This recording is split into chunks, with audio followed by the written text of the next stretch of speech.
Hey everyone, welcome to this video. So in the previous video, I said in the next video, let's implement a layer with 3 inputs and 2 perceptrons.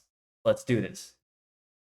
In the GitHub course repository, download this layers.ipynd file, then upload it to Google Colab, connect,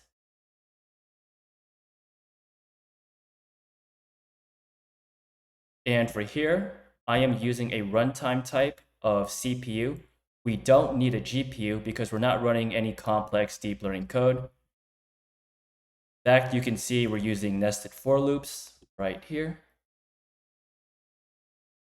Okay, so I have a class of layer and it has self.weights, which is an array with 2 subarrays in it. The first subarray are the weights for the first perceptron, and the second subarray are the weights for the second perceptron. These subarrays are of length 3 because, as we can see, we have 3 inputs. And if we look towards the bottom, we can see that we're also passing in 3 inputs, 0, 1, and 2.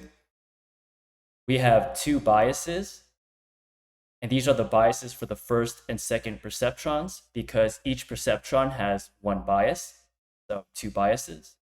For the activation function, we will be using the same activation function that we used for the perceptron slide shown here. So if the sum is greater than 0, output the sum, otherwise output 0.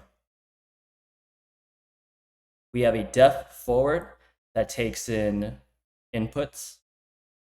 We'll set perceptron sums to be an empty array initially, but eventually it will be of length 2 because we have 2 perceptrons.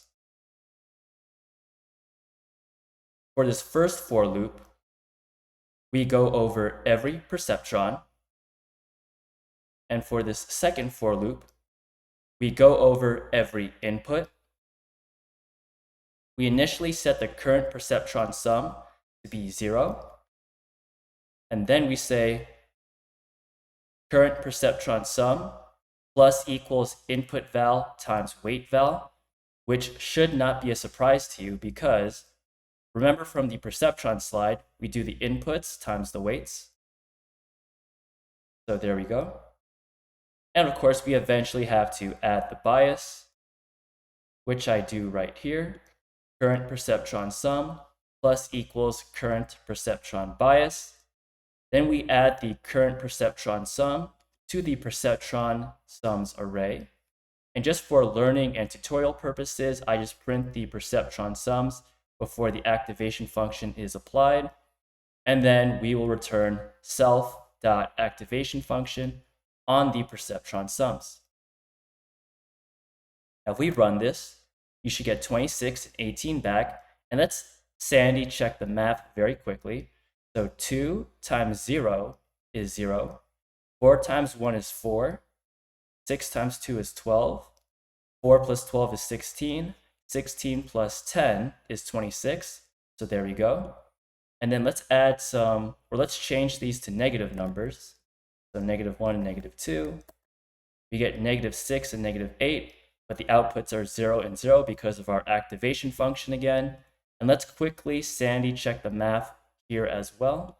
So 2 times 0 is 0. 4 times -1 is -4. 6 times -2 is -12. So that's going to be -16. -16 plus 10 gives us -6. And there you go. All right, thanks for watching this video.